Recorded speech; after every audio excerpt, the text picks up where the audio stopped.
Todo texto tem 7 fatores de textualidade. 2 deles são fatores puramente linguísticos. Coesão e coerência. Esses são famosos, né? O que é a coesão? A coesão é a relação que existe de encadeamento do texto, entre as ideias, entre as frases, num texto escrito ou num discurso, né? O encadeamento, a progressão textual. Então, você começa falando uma coisa, igual eu estou fazendo aqui agora, estou fazendo um discurso. Eu tenho um começo, meio e fim para terminar, né? No meu projeto de dizer, eu tenho começo, meio e fim.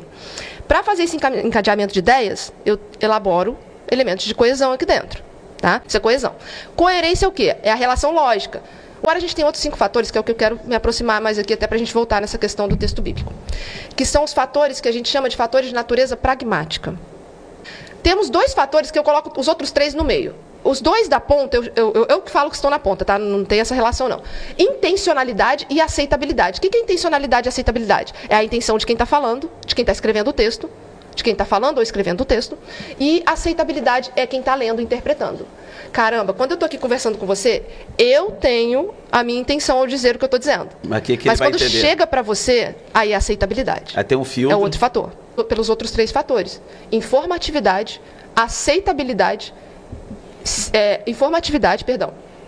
aceitabilidade, já falei. Informatividade, intertextualidade e situacionalidade, cara. Nossa. Situacionalidade é a situação em que se encontra um texto que é falado, que é dito, que é escrito, enfim. Né? A situação em que se encontra aquele texto. Informatividade é o grau de informações novas, principalmente, que aquele texto está trazendo para você. Tudo isso que eu estou trazendo para você aqui, que eu estou te contando aqui agora, por exemplo, traz várias informações novas. Sim. Certo? Ok. Intertextualidade é o que a gente mais vê na escola.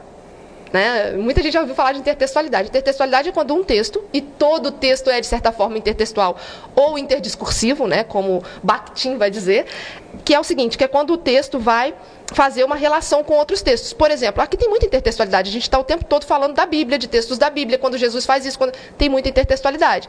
Quem não tem essas referências da Bíblia, e vamos supor que alguém está assistindo que nem sabe quem é Jesus. Fica bugado. Cara, não vai entender. Não entende o que a gente está falando. Isso é fantástico, intertextualidade. Olha só, então a gente tem todos esses fatores. Dentro desses fatores, como eu disse, a intencionalidade e a aceitabilidade é o quê? É a relação entre os interlocutores. Quem fala, quem escreve, quem produz e quem está recebendo. É aí que acontecem os ruídos de comunicação. Porque se eu falo para um público, por exemplo, que não entende sobre o que eu estou falando, eu posso fazer isso? Se eu faço isso, pronto, eu tenho um problema de comunicação, não chega, a mensagem não vai chegar para aquele público porque ele não domina aquele. Isso serve para todos os contextos. É reconhecer quem está te ouvindo também. É conhecer a sua audiência. Aí a gente vai entrar no assunto de discurso que eu amo e vai embora.